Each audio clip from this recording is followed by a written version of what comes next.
Hey, box breakers. I really wanted to discuss this for a while now because I think it's really important, especially considering the era we're in. People are making money off of everyone not being able to pay attention.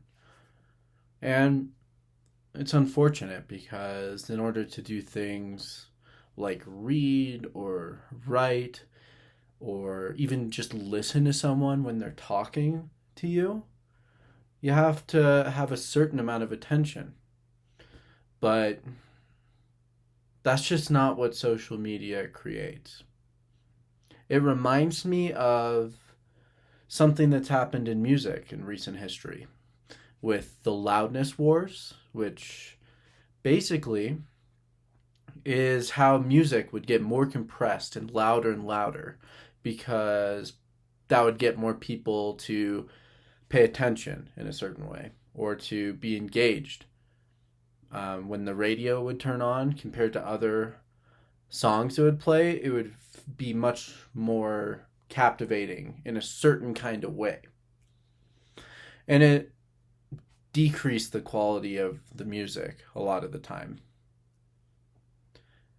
This is what we're seeing with social media in a different way because in order for someone to pay attention, there needs to be a million kinds of edits most of the time.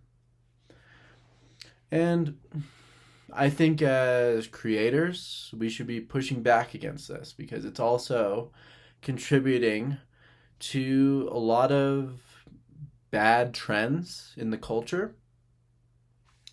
For example, the creators that are usually the most successful aren't the ones who are saying the most accurate information or encouraging the best attitudes in the people who are watching or listening.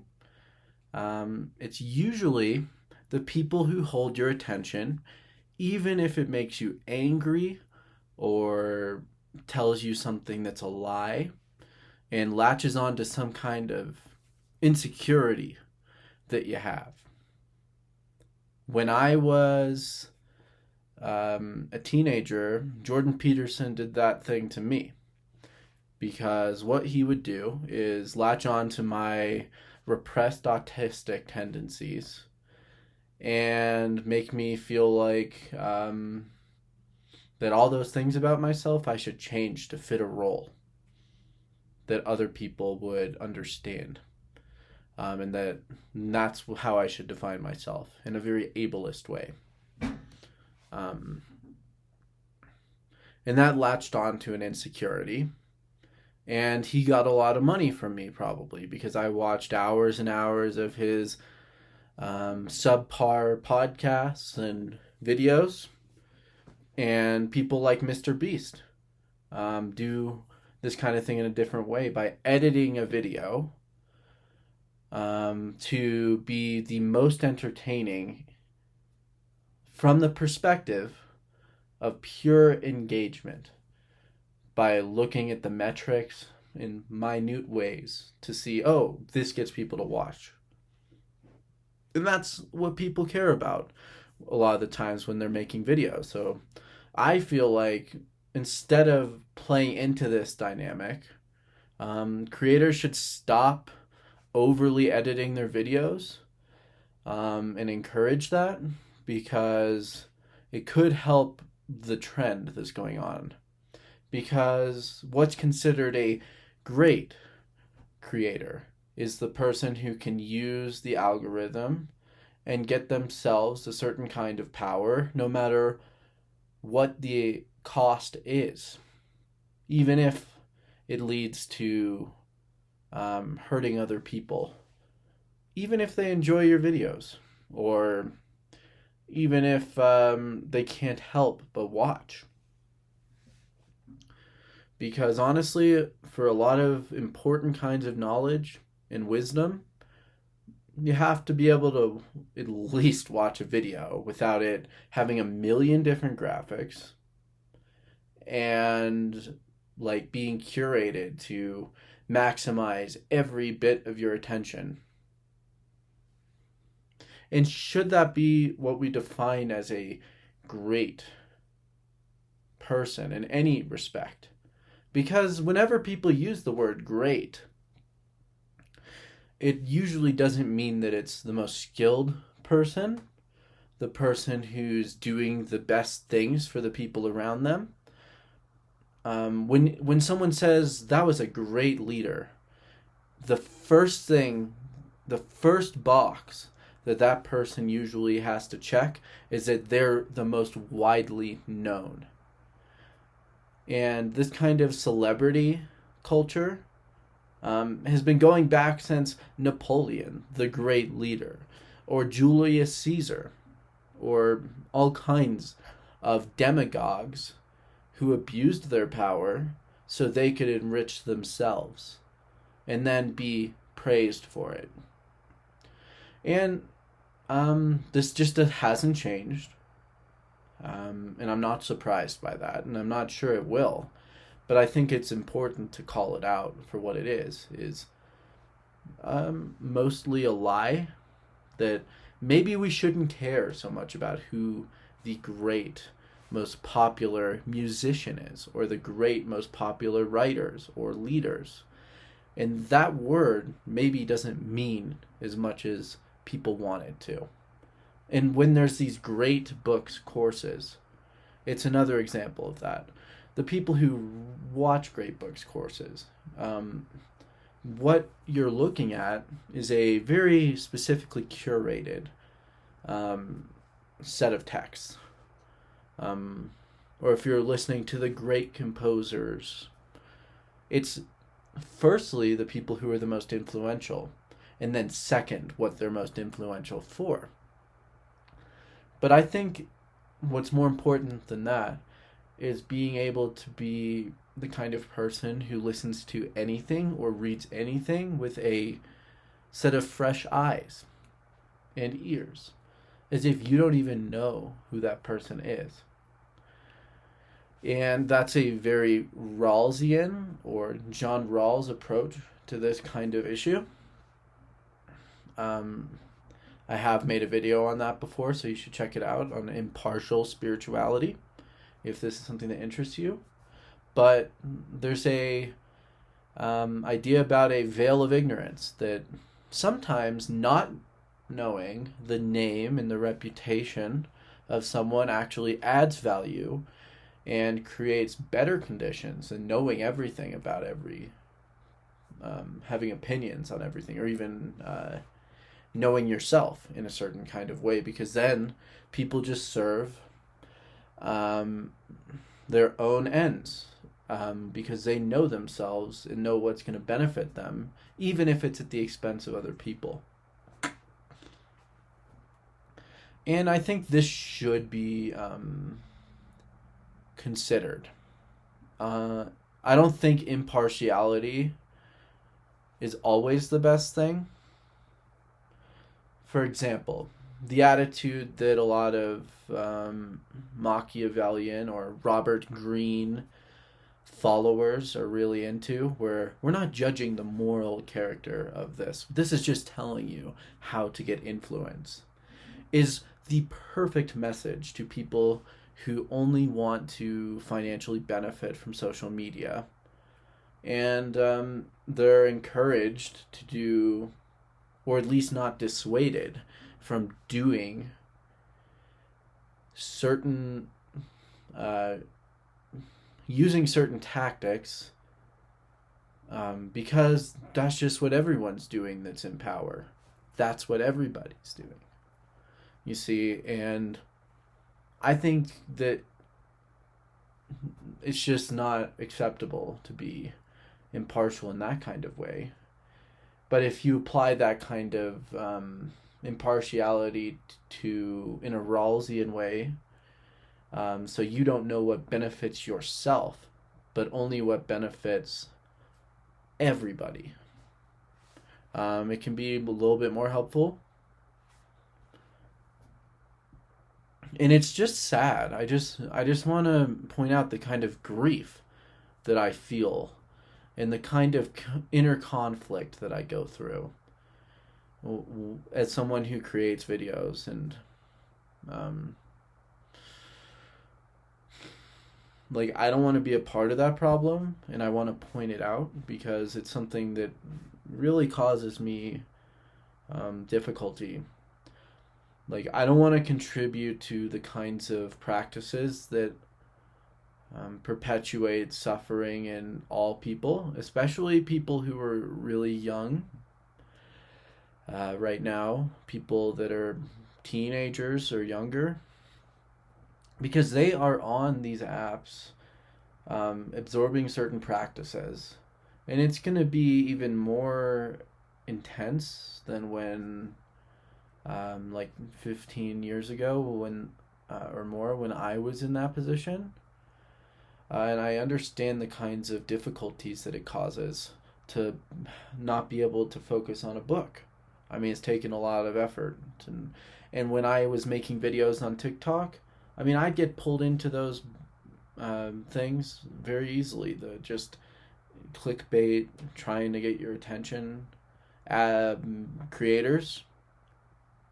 And I don't appreciate that. I really appreciate the people who are expecting me to be able to listen, even when it's not curated to destroy my attention span, but keep me in there. Because that's a drug, in a sense. Any kind of social platform, whether that's pornography in the extreme end or like just normal YouTube videos that are like doing anything to the more and more extreme things to make you pay attention. It's an addiction for people. The social media addiction is something really important to talk about. And I've dealt with that and I hate it. And I don't want to inflict that on people watching. And I've thought about giving it all up because of it and just sticking to books or Substack. But I don't think that's the right thing either. But I don't have to give in, even if I only get like 100 views on this video or something. Whatever. It's really not the most important thing in the world. The more important thing is saying what's actually important to like the benefit of others. And people who are willing to compromise that, whether they're on LinkedIn or TikTok or YouTube, you should take a long look in the mirror before like. And there's an irony too sometimes because there's people who talk about like who are trying to be philanthropists or activists or philosophers, and they're just trying to get you to pay attention at any cost because that's how they make money off of viewers. And I don't want to be that kind of person that's burning your attention span. And I think you should be suspicious of creators who are willing to do that. Like if people are just willing to tell you get rich quick kinds of schemes, or they tell you all the greatest books in history, but they're doing it in a way that is only to keep your attention. And they're willing to do things way over the bar from what was done 10 years ago. Like you can go back to old videos 10 years ago and people were making more videos like I'm making right now. They weren't trying to edit them like crazy. There wasn't like it's more like TV in some ways, like social media now. It's curated. Like it's like that loudness where I said. And I just want you to be careful. I really do, because I wish I got this message. I wish I would have taken it more seriously because, like, I know there's people who go through it much worse than I do because I can delete TikTok even after using it for a long time. I have a harder time with YouTube because I really do get a lot of educational content off of here, like lectures and all that. And that's why I want to create stuff on here, because I think there's more space for me not to be just trying to get your attention and trying to do that. And I feel a little bad because I would go on Threads, and I think I contributed to this problem a little bit. Even as an activist, I think I have, because I'd shortened the pauses in between what I'm saying. You wouldn't even be able to know. If you go to my shorts from when I was doing activism videos on here for autism, it's a good cause. But I think that I'd always end the video, like the pauses. No one got to hear the ums and the actual way I speak.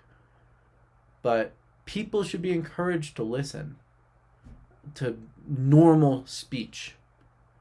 Because guess what? Maybe someday there's an AI that you put on your mouth and it cuts out everything that just happens, that when people speak, when they're not trained rhetoricians, trained speakers. I don't think the ums and the buts should be cut out. That's like a very real part of just how people speak when they haven't edited everything about themselves to please others, to be people pleasers. And I don't want to be the kind of person on this app who's trying to destroy the original version of themselves to be more pleasing to you.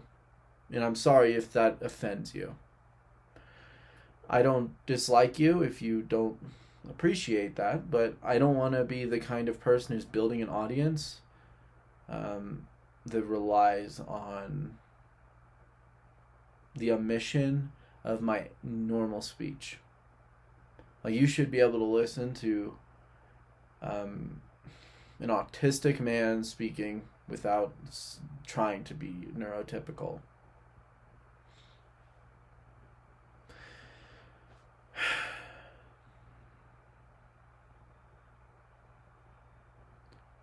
And I just feel bad for, and I'm a little bit upset at the generation before me, who, in the generations before that, didn't think it was a problem to allow young people's attention spans to be completely fried for their profits. If I was in their position, I'd be ashamed of it and disappointed in my behavior.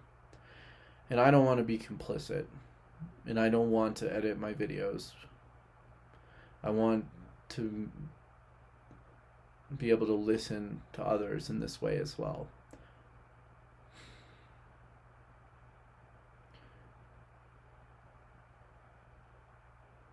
I wonder how you feel about this. And I'd appreciate if you commented, because I want to understand what people's thoughts on this is.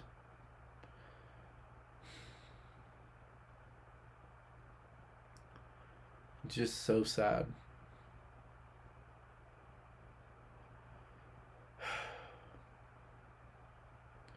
I just can't believe that this is happening to people.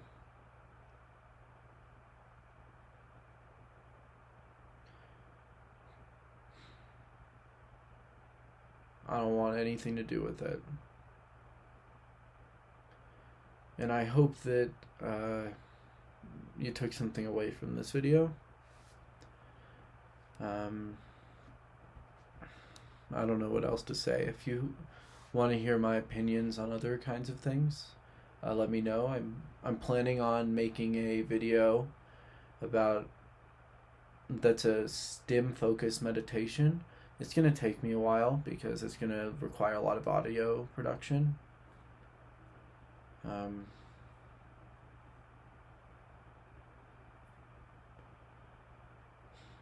But this is a major inner conflict for me, and it probably should be for a lot of people. If it isn't, I feel bad about that, because we shouldn't be trying to destroy the attention span of whole generations of people just so they can watch our videos a little more.